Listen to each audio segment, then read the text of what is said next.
Zack, do you remember the casting process for A Christmas Story? Oh yeah. The casting process in A Christmas Story was a cattle call. I was 12 years old. I went there with my mom. There were 300 kids, and you walked in front of a camera, a giant VHS camera. They put these huge tapes in, and I was the sidekick. I wasn't the lead bully.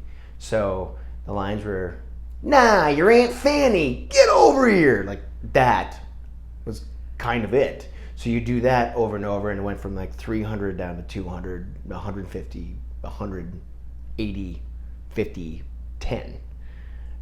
And then apparently I got the job. And then, so I learned how to say, "Nah, your Aunt Fanny," many times. And then I got the job, and we were shooting in, I think it was Cleveland. I think Cleveland was the first place we shot. And we get out there, and we're dressed up in our wardrobe. So I get the great hat and the 1940s stuff, which is itchy as hell. And then I meet Yano Anaya, who plays Grover Dill. And the wardrobe mistress takes us out to Bob Clark. I've never met him before because everything I did was on tape. And so he's sitting there in a low chair. It's freezing, and he's got a big puffy jacket on. And the wardrobe mistress walks up and says, "Bob, so this is your Grover Dill, and here's your Scut Farkus." And I guess that was the first time that Bob saw the height disparity. And he looks up, he's like, right. You get his lines, he gets yours. Great, good. Action. And that was it. So that's how how Scut Farkus became the bully and Grover Dill became the sidekick. And did you learn the other lines before yours? Were you one of those, or you just only saw your lines?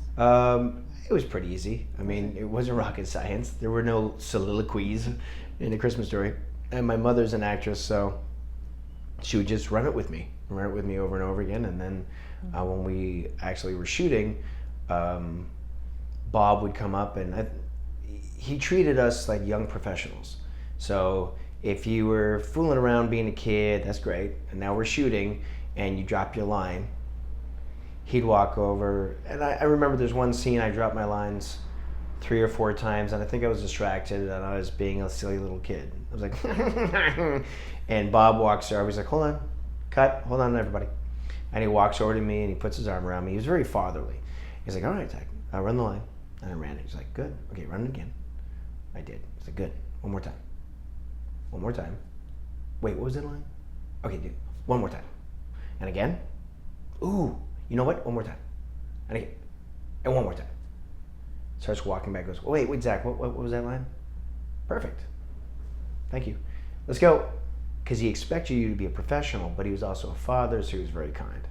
And that sort of set a standard for have fun, but bring your A game and show respect to the set. And you can have fun and dick around when you know your lines.